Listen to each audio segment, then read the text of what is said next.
और नाम का जब उसको आनंद और रस आया तो दुनिया के सारी चीज़ों को ठुकरा दिया, कोई मायने नहीं रखी। वो चीज़ें मायने रखती भी नहीं, नाम के तुल्य कुछ है भी नहीं। लेकिन नाम है क्या, नाम को ही नहीं समझ पाते। नाम है क्या, इन अक्षरों के नाम मैंने गिनाए, इसको नाम मानते हो, ये नाम नहीं है। नाम तो इंसान की वृत्तियां हैं जो अगर टिक जाएं प्रभु के नाम में तो धीरे धीरे करके वो एक ऐसी शक्ति है जिसका कोई रंग रूप आकृति नहीं है, लेकिन वो अपने आप में ही सब कुछ है। वाणी में इशारे में तो बहुत कहा कि ना वहाँ कोई दीप है, ना बत्ती है, फिर भी प्रकाश है, ना वहाँ कोई नदी है, ना नाला है, ना कोई समुद्र है, फिर भी वहाँ जल है, ना वहाँ कोई दिन है, ना रात है, ना फिर भी वहाँ उजियारा है, ना वहाँ खुशी है, ना बाग बगीचे हैं, फिर भी आनंद ही आनंद है। तो है क्या चीज़ वो कि सारी चीज़ें ही सब की सब अच्छी हैं, और है भी नहीं कुछ भी। यही बात है, वो चीज़ अनुभव की बात है। वो अनुभव एक दिन में नहीं होगा, इसलिए कही कि धीरज रख। जो धीरज रख के काम करता है, जीवन तो बदल जाता है इंसान को। ज्ञान की ठोकर लगती है दिमाग में, ज्ञान का बाण लगता है हृदय में, गति बदल जाती है इंसान की, जीवन पलट जाता है, सोच बदल जाती है, जीवन का रास्ता बदल जाता है, दुनिया को छोड़ के प्रभु की ओर चला जाता है, पाप कर्म को त्याग के धर्म के कार्यों में लग जाता है, सदा के लिए अपने जीवन को मुक्त कर लेता है, आने जाना खत्म हो जाता है, इस 84 के बंधन में फिर नहीं पड़ता, इस काल की कैद में जी फिर नहीं आता। वही बलख बुखारा का बादशाह था, ठाठ करता था, वचन ही हुक्म था, पूरी प्रजा मुंह की तरफ देखती थी, जो चाहता वो करता था। राजाओं के तो अपने हुक्म होते हैं, अपने कानून होते हैं, अपने नियम होते हैं, उनसे ऊपर कोई कानून नियम नहीं। एक प्रकार की खुदा से भी ज़्यादा शक्तियाँ मानते हैं अपने आप में।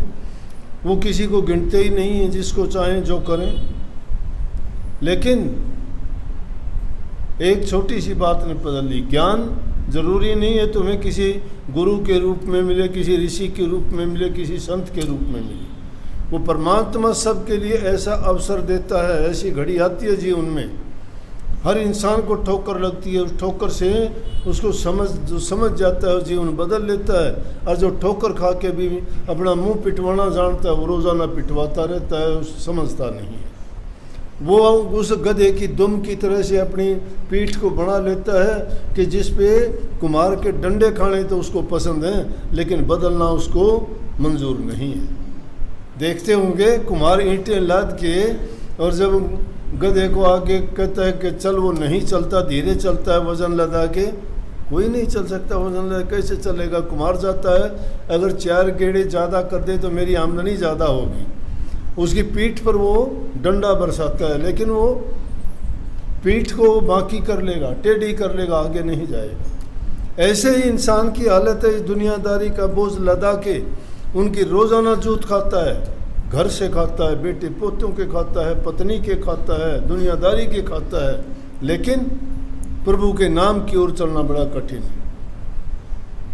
ज्ञान जब लगना हो तो एक जीव जंतु से, दत्तात्रेय ने 24 गुरु बनाए, सूरज को गुरु बना लिया, चांद को गुरु बना लिया, समुद्र को गुरु बना लिया, पक्षियों को गुरु बना लिया, जो चीज़ दिखाई दी पत्थर को गुरु बना लिया।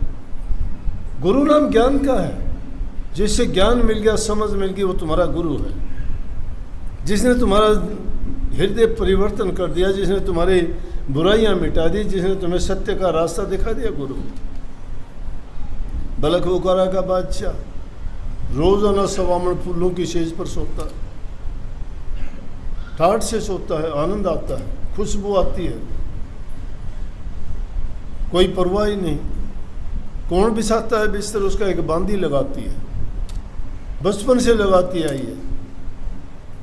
जीवन बीत गया, नौकरों को, गुलामों को, सेवकों को कहाँ उनको सुख है?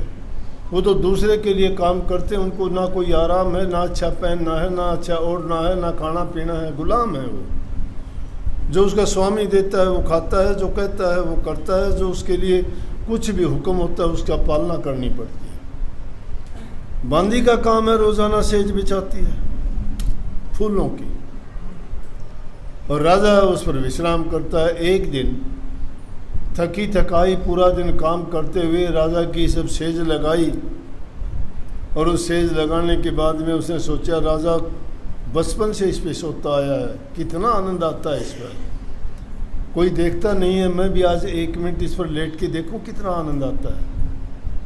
वो रोज़ाना बिस्तर लगाती थी, 1 मिनट के लिए लेटी थी, थकी हुई थी, उसको नींद आ गई। थके हुए इंसान को आ जाती है, लेटते ही नींद आ गई। लेकिन भावी प्रभु की इच्छा, हुक्म, उसकी रजा, ये चीज़ समझो। तीनों चीज़ मैंने क्या कही, उसका हुक्म मालिक का, उसके हुक्म से सब कुछ होता है, पत्ता भी नहीं हिलता उसके हुक्म के बिना। राजा को ज्ञान इसी तरीके से देना था।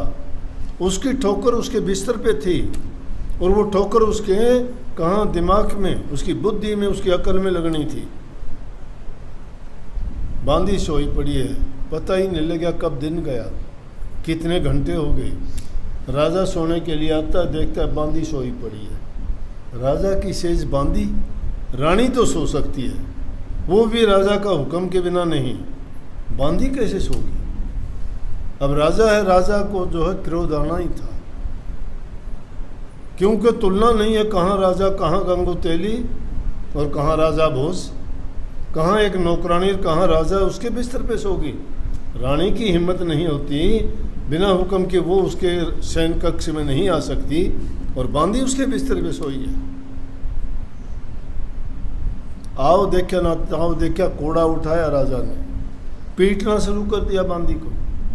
2-4 कोड़े लगे तो वो इधर उधर बड़ी तिल मिलाई, बड़ा दुख हुआ।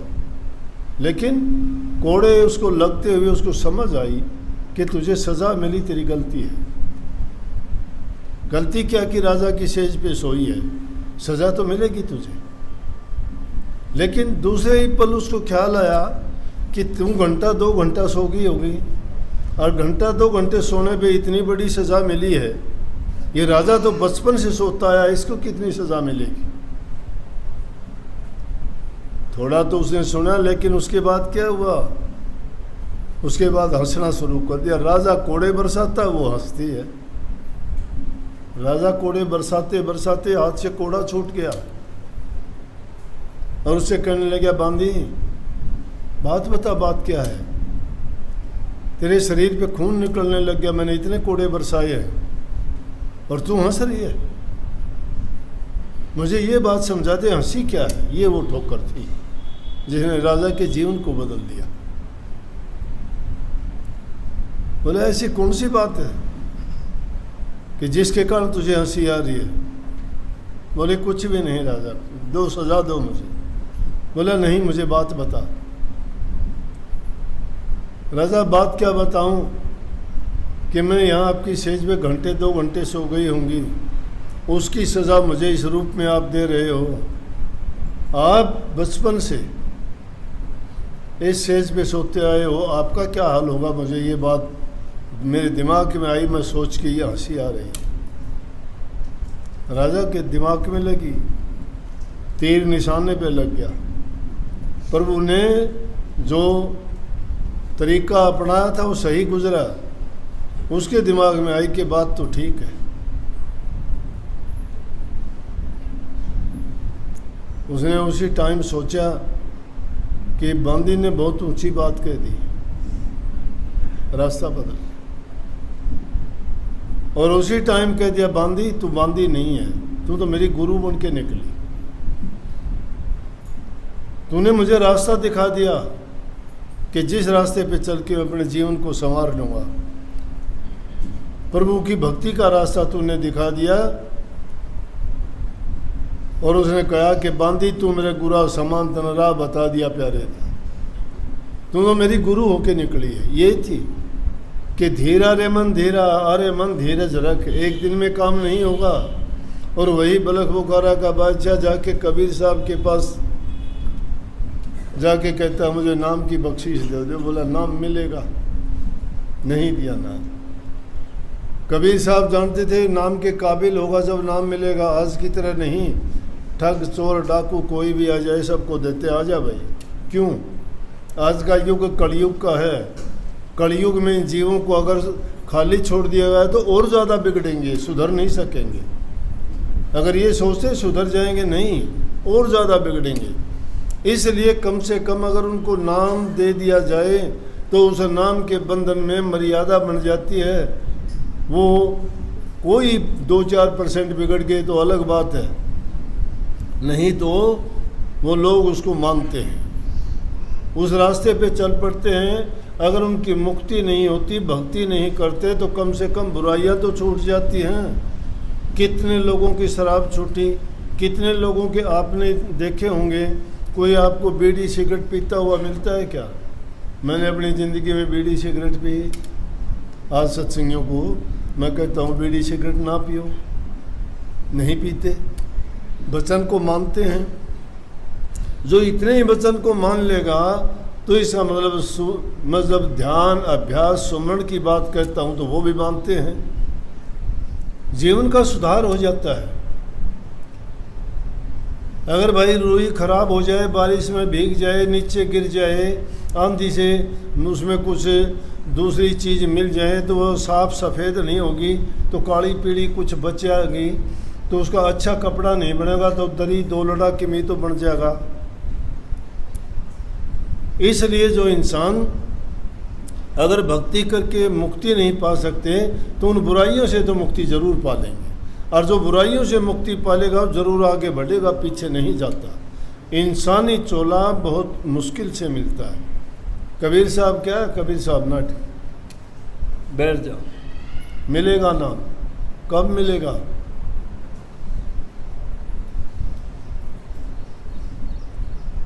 बहुत टाइम लगा दिया, सेवा करने लग गया। कहाँ बादशाह, कहीं एक सेवक भारी झाड़ी निकालता है, पानी भर के लाता है, जितने भी काम है सब करता है, खाना पीना जो मिलता है वो, और मस्ती में है। मस्ती में, किस मस्ती में? गाना गाता है। सुल्तानी बलख बुखारे दा, सुल्तानी बलख बुखारे दा, सुल्तानी बलख बुखारे दा, सुल्तानी बलख बुखारे दा। कदे 5 टकी पोशाक थी, आज सिर पर गुद्दड़ भारे दा। खांदा भोजन 36 प्रकार था, आज बासी श्याम सकारे दा। सुल्तानी बलख बुखारे दा, सुल्तानी बलख बुखारे दा। कदी पालंगियां में चालता, आज पाए लागी गारे दा। बांधी तू मेरे गुरा समांत, राह बता दिया प्यारे दा। सुल्तानी बलख बुखारे, गाना गाता है मस्त कि वाह, सुल्तानी बलख बुखारे का इतनी महीन पोशाक पहनता था, आज गुदड़ तन पर डाल रखा है, कोई परवाह ही नहीं है। पैरों में जूते नहीं है, कीचड़ में पैर सने हुए हैं, पालंगियों में बैठ के लोग उठा के चलते थे। हुक्म चलता था मेरा, आज दूसरे मेरे ऊपर हुक्म चलाते हैं। माता लोई कहने लगी कबीर साहब से, बहुत टाइम बीत गया कि अब तो नाम की बख्शीश कर दो इसको। बोले अभी काबिल नहीं है, तुझे क्या पता, अभी इसके मन के ख्यालात नहीं बदले, अभी धीरा नहीं हुआ है, ये धीरज नहीं आई है अभी इसको। बोले आप तो ऐसे ही कहते रहते हो। बोले कि आजमा के देख, जब ये बाहर जाए तो घर की दीवार के ऊपर से कूड़ा फेंक देना, फिर पता लगेगा।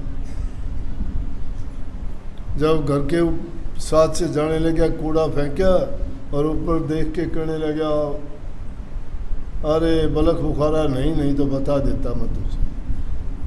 माता लोई कहने लगी, बोला कि बताओ क्या बोला, क्या बात हुई? बोला जी यूँ बोला कि अगर बलख बुखारा होता तो तुझे बता देता मैं। बोले अहंकार है उसमें, अभी राजा वाला गया नहीं है। भक्ति में अहंकार नहीं होता, भक्ति में तो दीनता अधीनता होती है, गरीबी होती है। दीन अधीन और गरीब बन के जो संतों के पास जाता वही लेके आता है। अकड़ दिखाने में नहीं है, अहंकार में कुछ नहीं है। अहंकारी तो कहीं भी जाओ वही मार खाएगा। जो झुक जाता है वही लेता है। फलदार पेड़ हमेशा झुकता है, और जो टोंट खड़ा रहता है वो टूटता है, झुक नहीं सकता। उंगली भी हमारी सीधी घी नहीं निकाल सकती, टेढ़ी करके निकालो तो ही निकलेगा, बिना झुके ये भी नहीं मिलता कुछ भी। काफ़ी दिन फिर सेवा करी, फिर एक दिन कबीर साहब बोले अब ये नाम के लायक हो। बोले अब क्या परिवर्तन आ गया इसमें? बोले आज यूँ करना, कीचड़ डालना इस पर। जब वो बाहर गए तो कहीं जब निकलने लगा कीचड़ डाल दिया, और कीचड़ जब उस पर डालेगा तो कहने लगा वाह भाई वाह, कीचड़ डालने वाले तुझे मुझे इस काबिल तो समझा कि मैं कीचड़ लायक हूँ। कहने लगी जी बात आपने कही थी वो सत्य है। इसलिए ये भक्ति का मार्ग बड़ा धीरज का है। इसमें सबकी खोटी मंदी बुरी सुननी पड़ती है, क्योंकि अगर उनकी नहीं सुनता तो उन जैसा ही वो है। यहाँ अहंकार, यहाँ ताकत, यहाँ बल यहाँ नहीं दिखाया जाता। दुनियादारी के लोग ये चीज़ दिखाते हैं, कोई धन का बल दिखाता है, कोई शरीर का बल दिखाता है, कोई ऊंचे ओहदे का दिखाता है, कोई जाति का दिखाता है, कोई अपने धर्म का दिखाता है। नहीं, दीनता जिस इंसान में आ जाती है उसी को सब कुछ मिलता है, और वो धीरज धरने से मिलता है, मन को साधने से मिलता है। जब इंसान प्रभु के नाम में लगता है तो उस नाम की ये गति है, उसकी ये खूबी है, उसका ये गुण है।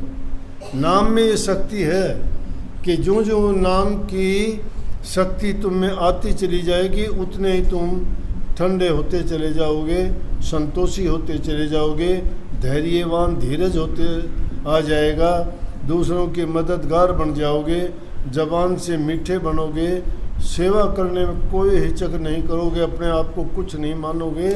आपको समझ आएगा कि इस जीवन का अर्थ है कि सेवा करना, प्रेम करना। जो इंसान प्रेम करता है, सेवा करता है, वही भक्ति कर सकता है। लेकिन ये सारे कार्य धीरज धर के करता है, उसी को मिलता है। ज़्यादा बात तो बहुत इसमें है, कितने के किस्से कहानी सुनोगे उनमें भी, लेकिन इस वाणी में जो कहा कि जो धीरज रखता है, जो धैर्य रख के काम करता है, परिणाम उसको अच्छा मिलता है। जो छलक जाता है तो जो भी उसके पास है वो भी बखेर देता है। इसलिए सतगुरु आपसे क्या कहता है कि नाम का सुमरण किया करो, सारी चीज़ों को भूलो, कभी नाम को ना भूलो। तुम्हारा दुनिया में कोई नहीं है, तुम्हारा नाम साथी है। मरने के बाद इंसान के साथ कोई चीज़ नहीं जाती। इंसान की कीर्ति रह जाती है, प्रकृति रह जाती है, उसके गुण रह जाते हैं, उसके किए कर्म रहते हैं। इसलिए ज़िंदगी रहते हुए नेक कर्म करो, अच्छे कर्म करो, किसी का दिल ना दुखाओ, सबसे प्रेम करो। सेवा हो सकती है, सेवा करो, तन से, मन से, धन से, वचन से, कर्म से पवित्र बन के रहो, तुम भी सुखी, और जिससे भी तुम मिलोगे वो भी तुमसे बात करके भी उसके मन को खुशी मिलेगी। क्योंकि प्रभु की संतान है हम सब के सब। किससे बुरा और किससे भला, किससे नफरत करोगे? ये पहली चीज़ है कि इंसान बन जाए, इंसानियत को सीख ले। कोई छोटा बड़ा, कोई गरीब, कोई यहाँ पे नीच ऊंच नहीं है, सभी का रक्त लाल है, किसी का भी खून देखो। इसलिए जो गुरु समझाते हैं, कहते हैं, उनका कोई स्वार्थ नहीं है। वो चाहते हैं आपका जीवन अच्छा बने, आप बुराइयों से बचो। वो गरीब है, मैं अमीर हूँ, मैं बड़ा हूँ, ये छोटा है, मुझे आराम है, ये नौकर है, मैं मालिक हूँ, ये कुछ नहीं है। जब तुम्हारा संतोष धन आ जाएगा इंसान के मन में, तो सब धनों से ऊपर है। तो नाम भक्ति में जो आनंद और जो शांति है वो किसी चीज़ में भी नहीं है। नाम भक्ति करने के लिए गुरु भक्ति करो। गुरु भक्ति क्या है? गुरु की आज्ञा का पालन करो। गुरु की आज्ञा क्या है? गुरु कहता है बूढ़े बुजुर्ग की सेवा करो, जबान से मीठे बोलो, अच्छे कर्म करो, अपने जीवन को सुधारो। और तुम्हारा जीवन अगर अच्छा होगा तो तुम्हारे घर परिवार में भी शांति होगी, समाज में भी शांति रहेगी, और वो देश भी उन्नति करेगा। और जब तक दुनिया में जीवोगे तब तक तो तुमसे प्यार करेंगे सभी, अरे जाने के बाद भी करेंगे।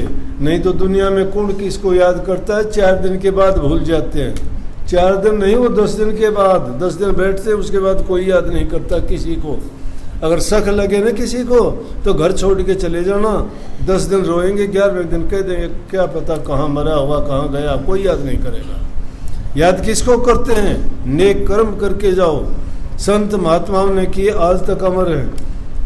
बापू ने किया, महात्मा गांधी ने देश का राष्ट्रपिता बन के गया, आज तक बापू गांधी के नाम से याद किया जाता है। दादू पलटू कबीर नानक मीराबाई चैतन्य महाप्रभु, इनके भेलनी तक के जो गरीब से गरीब थी, क्या था उसके पास, उनके नाम भी अमर हो गए। किस कारण हो गए? कि प्रभु के भगत थे, काम उन्होंने अपना अच्छा किया, लेकिन नाम दुनिया में उनका हुआ। आज भी उनको पूजते हैं, याद करते हैं, दिलों पे राज करते हैं। वो आज भी उनके सिद्धांतों को लोग मान के अपने जीवन को सफल बनाते हैं।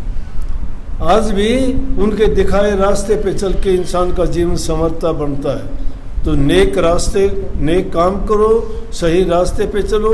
प्रभु की भक्ति करने का तरीका मैंने बता दिया, सेवा करो, प्रेम करो, गुरु के वचन को मानो। गुरु कहता है कि नाम को जपो, नाम के जपते जपते उसका ध्यान भी करो। ध्यान और नाम का अभ्यास जो रोजाना करता है उसके हृदय शुद्ध और पवित्र हो जाता है। ये मन हमारा मलिन है, मलिन दुनियाओं की वासनाओं से है। वासनाएं एक जन्म की नहीं है, बहुत टाइम लगेगा, इसलिए धीरे धीरे होगा। धीरा रे मन धीरा, पाया नाम पदार्थ हीरा। सबको बहुत बहुत आशीर्वाद। राधा